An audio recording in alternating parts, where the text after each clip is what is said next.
After allegations of intelligence leaks involving Jordan, attention is now shifting to another key US ally in the Gulf. Has Kuwait become the latest flashpoint in Iran's campaign against American military deployments across the region? Why is the IRGC openly urging Kuwaitis to oppose the presence of American forces on their soil? In a strongly worded statement, is Tehran making its most ambitious and controversial claim of the conflict so far? As the IRGC expands its list of alleged targets beyond Israel to US military installations across the Gulf, the regional stakes appear to be rising dramatically. In one of its strongest statements yet, the IRGC declared that every Muslim has a duty to eliminate them, referring to American forces stationed in Kuwait. The rhetoric marks a significant escalation in Iran's messaging and is likely to draw strong international condemnation. Tehran has issued a blunt warning that Kuwait must not allow its territory to be used as a launchpad for future American military operations against Iran. The statement underscores the growing pressure on Gulf nations as tensions between Washington and Tehran continue to escalate. Has Iran opened an entirely new front in the Gulf? Here's what Islamic Revolutionary Guard Corps has to say, and I quote, "Honorable people of Kuwait, parts of your Islamic land have been under the occupation of the infidel American military for years, and it has been used as a base for killing the Muslims of Iran, Iraq, Afghanistan, and Palestine. 140 days ago, the child-killing American army used these very bases to launch a war against us, the beginning of which was the slaughter of 168 school children at the Minab school and the martyrdom of the most prominent religious scholar of the current era, the martyr Imam Khamenei. The land of Kuwait should not be a safe haven for a terrorist army that has attacked at least 10 Islamic countries in the last few decades and killed millions of Muslims. This army is, according to the fatwas of scholars of all Islamic sects and denominations, an aggressor against Muslim lands, and its blood is forfeit. It is the duty of every Muslim to eliminate them by any means possible and cleanse Muslim lands of their filthy presence. We expect you to rise to this religious duty and restore the dignity of Islamic lands. Our brave fighters, in Wave 22 of the Nosser 2 operation, codenamed with the holy name Ya Ruqayya, peace be upon her, in response to repeated American aggressions against Iranian soil, completely destroyed an enemy American early warning radar system via a drone strike. Furthermore, in another attack, they struck a shed for aviation equipment and parts and a hangar for American MQ-9 drones at the Ali al-Salem base, setting several drones on fire. We expect you, the honorable and noble nation of Kuwait, to rise to your divine duty and not allow Kuwaiti soil to be a source of evil and the killing of Muslims. The IRGC claims its latest strike targeted a US early warning radar installation and an MQ-9 Reaper drone hangar in Kuwait, alleging significant damage to key American military infrastructure. However, these battlefield claims have not been independently verified by US or Kuwaiti authorities. In a fiery statement directed at the people of Kuwait, the IRGC accused the United States of occupying their land and using it to wage wars across the Middle East. The statement also urged Kuwaitis to oppose the continued presence of American forces, sharply escalating Tehran's rhetoric against Washington. These developments come as Iran continues to claim that its recent missile and drone operations caught US forces by surprise in neighboring Jordan. While Tehran portrays the attacks as a major military success, the full extent of the alleged damage remains unconfirmed by independent sources. Did Iran's latest wave of strikes really destroy 20 US military hangars inside Jordan and leave dozens of American soldiers dead? The explosive claims are spreading rapidly, but what has actually been confirmed, and what remains part of Iran's official narrative? Did intelligence allegedly provided by Jordanian citizens or insiders help Iran identify and target American military positions? As the IRGC publicly thanks unnamed local sources, major questions are emerging over whether any such assistance actually took place. Were US C-17 transport aircraft and other military assets destroyed at Aqaba Airport, or is the claim being exaggerated? We examine the timeline of events, the competing narratives, and what evidence has surfaced so far. The IRGC claims its operation caught Jordan's allies completely off guard while publicly thanking local individuals for allegedly providing crucial intelligence. But how credible are these assertions? And what could they mean for Jordan's security establishment and its regional partnerships? Iran claims its missiles and drones struck American C-17 transport aircraft and P-8 maritime surveillance planes stationed at Aqaba during the operation.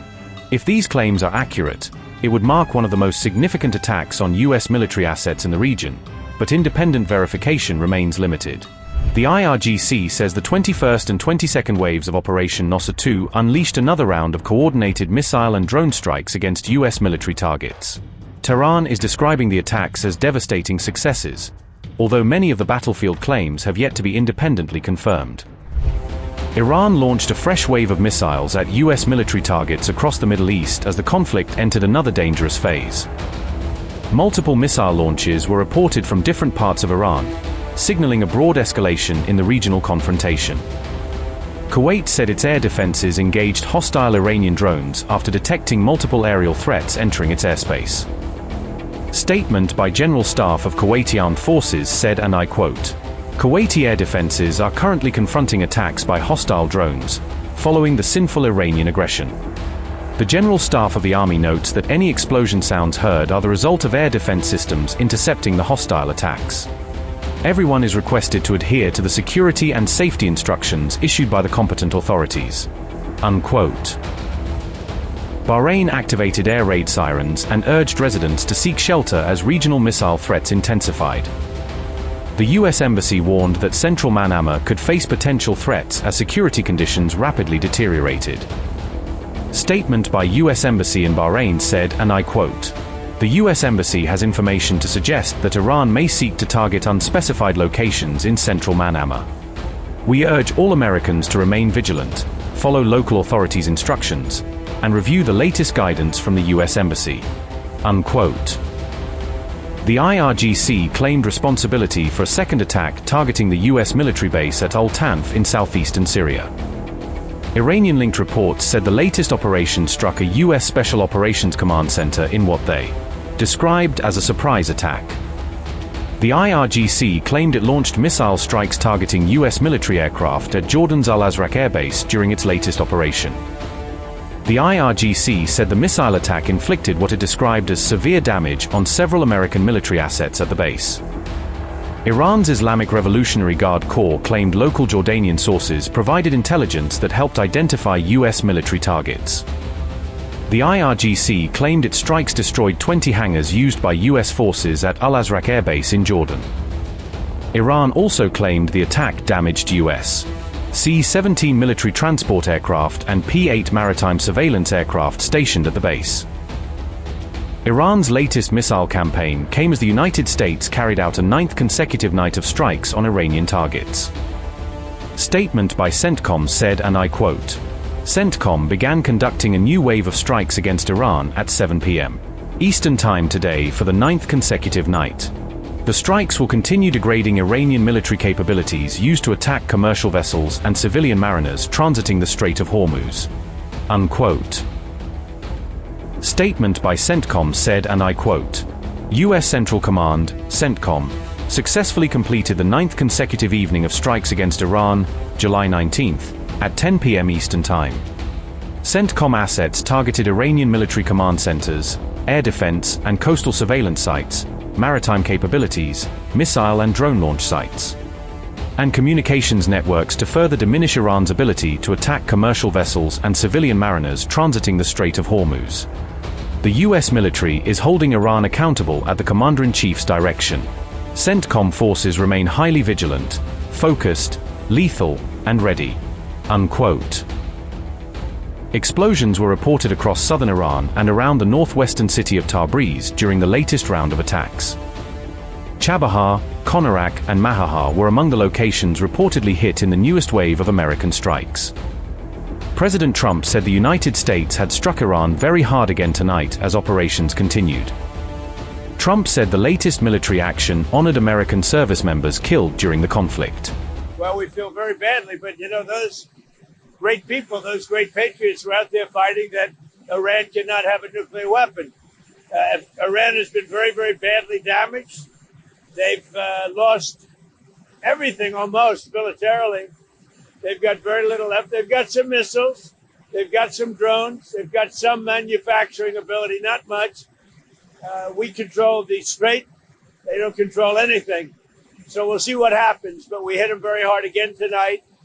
And we did that in honor of the probably three. It's probably three as opposed to two great patriots. This is a far bigger job that we're doing.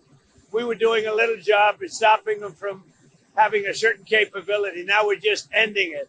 So it's really not the same thing. What we're doing now is we're ending any chance where they could have a nuclear missile. If you look at it, after a week and a half, not 4 weeks, a week and a half, 2 weeks, we stopped them from probably, but I don't want to have the word probably. CENTCOM said U.S. naval forces redirected 6 vessels while enforcing its maritime blockade operations against Iran. U.S. officials said another vessel was disabled as Washington tightened its naval blockade campaign. CENTCOM confirmed unidentified human remains were recovered following Iran's missile strike on a U.S. position in Jordan. The discovery came days after 2 U.S. service members were killed in the July 17th attack. CENTCOM also confirmed a U.S. service member was killed in northern Iraq on July 18th. The U.S. military said the service member died during the detonation of captured Iranian drone ordnance. A second U.S. service member was wounded in the same incident and continues to receive medical treatment. Iran-aligned Iraqi armed groups threaten fresh attacks on U.S. bases if Washington expands the war. The Islamic resistance in Iraq vowed to strike American interests with full force if the conflict widens further. The latest escalation comes as a senior aide to Mujtaba Khamenei outlined how Iran adapted its strategy to counter Trump's wartime tactics. I came to the Ministry of Foreign Affairs from there, and for about 3 days, I saw the president for the first time 3 days after the start of the war. I perhaps saw Mr. Larijani. Iran emerged stronger from this war.